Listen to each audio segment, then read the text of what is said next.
In the year 1400, a young man came to the door of the largest hospital in Siena. A plague was raging through the city so horrible that as many as 20 people died each day just in the hospital alone. And many of the people who died were those who were needed to tend the ill. It was a desperate situation. More and more people were falling ill and fewer people were there to help them. The 20-year-old man who stood there had not come because he was ill but because he wanted to help. And he brought not new patients but young men like himself willing to tend the dying.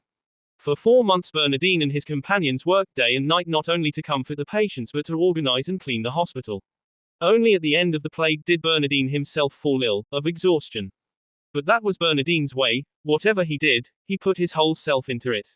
Immediately after he recovered he was back caring for the sick, but this time, he was responsible not for a whole hospital but one person, an invalid aunt. Yet for 14 months she got his full attention. Throughout his life, he put as much energy into caring for one person as for hundreds, as much commitment into converting one citizen as to preaching to a whole city. After his aunt died, Bernardine started to think about where his life should be going. The son of a noble family, he had been orphaned at 7 and raised by an aunt.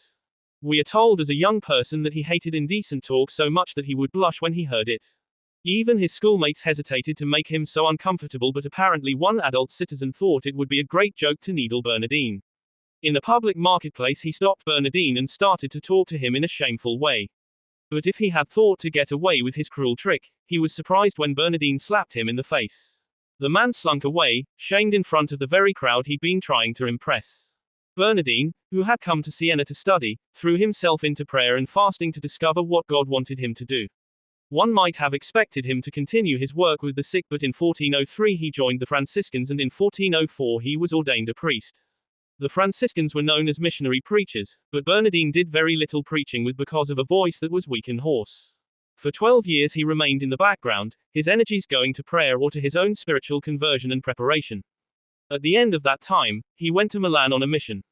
When he got up to preach his voice was strong and commanding and his words so convincing that the crowd would not let him leave unless he promised to come back.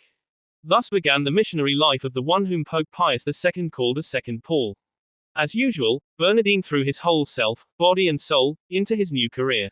He crisscrossed Italy on foot, preaching for hours at a time, several times a day. We are told he preached on punishment for sin as well as reward for virtue, but focusing in the end on the mercy of Jesus and the love of Mary.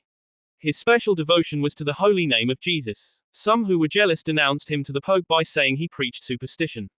Silenced for a short while, Bernardine was soon cleared and back to preaching.